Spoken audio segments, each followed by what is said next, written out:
Hi guys, എല്ലാവർക്കും എൻ്റെ YouTube ചാനലിലേക്ക് വീണ്ടും സ്വാഗതം. അപ്പോൾ ഗൈസ്, ഇന്നത്തെ നമ്മുടെ വീഡിയോ ഇതാണ്.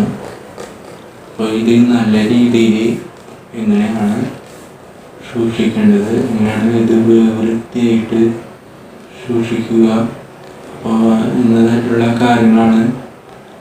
അപ്പോൾ ഇതെൻ്റെ ഞാൻ സ്വന്തമായിട്ട് വാങ്ങിച്ച ഒരു സംഭവമാണ്. എക്സാമൊക്കെ എഴുതാനായിട്ട് ഉപയോഗിക്കുന്ന ചട്ട, എക്സാം എഴുതാൻ വേണ്ടിയിട്ട് സഹായിക്കുന്ന ഒരു ചട്ടയാണിത്. ഇത് ഞാൻ ഇത്രയും നാളും ഞാൻ നല്ല രീതിയിൽ കഴുകി മിനുക്കി ഒക്കെ ഞാൻ ഇത്രയും നാളെ ഞാൻ സൂക്ഷിച്ചു. അപ്പം ഞാൻ എങ്ങനെയാണ് ഇത്രയും നാൾ കഴുകി യൂസ് ചെയ്തത്, എന്ത് ഉപയോഗിച്ചിട്ടാണ് ഞാൻ ഇത് നല്ല രീതിയിൽ കഴുകി വൃത്തിയാക്കി സൂക്ഷിച്ചത് എന്നൊക്കെയാണ്. അപ്പോൾ അതൊക്കെ ഞാൻ പറഞ്ഞു തരാം. ഇത് നിങ്ങളുടെ കയ്യിൽ കിട്ടിക്കഴിഞ്ഞാൽ ഞാൻ ഓരോന്നായിട്ട് പറഞ്ഞു തരാം. അതിന് തൊട്ട് മുമ്പ് നിങ്ങൾ എന്ത് ചെയ്യണം, ഈ ഒരു ചാനൽ മറക്കാണ്ട് എന്ത് ചെയ്യുക, സബ്സ്ക്രൈബ് ചെയ്യുക, ലൈക്ക് ചെയ്യുക, ഷെയർ ചെയ്യുക. പിന്നെ എൻ്റെ ഈ ഒരു ചാനൽ നിങ്ങളുടെ ഫ്രണ്ട്സുകളിലേക്ക് നല്ല രീതിയിൽ എന്ത് ചെയ്യുക, ഷെയർ ചെയ്യുക. ഓക്കെ, നമുക്ക് അധികം സമയമില്ല.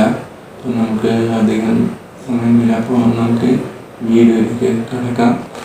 ഓക്കെ, ഇതുപോലെ ചട്ട നിങ്ങളുടെ കയ്യിൽ ഉണ്ടാകുമെന്ന് ഞാൻ വിശ്വസിക്കട്ടെ. ഇത് നിങ്ങളുടെ കയ്യിൽ ഇല്ലെങ്കിൽ കുഴപ്പമില്ല. ഇത് നിങ്ങളുടെ കയ്യിൽ കിട്ടാൻ വേണ്ടിയിട്ട് നിങ്ങൾ എന്ത് ചെയ്യണം, നിങ്ങളുടെ അടുത്തുള്ള ഷോപ്പിൽ പോയിട്ട് എങ്ങനെ പറയണം,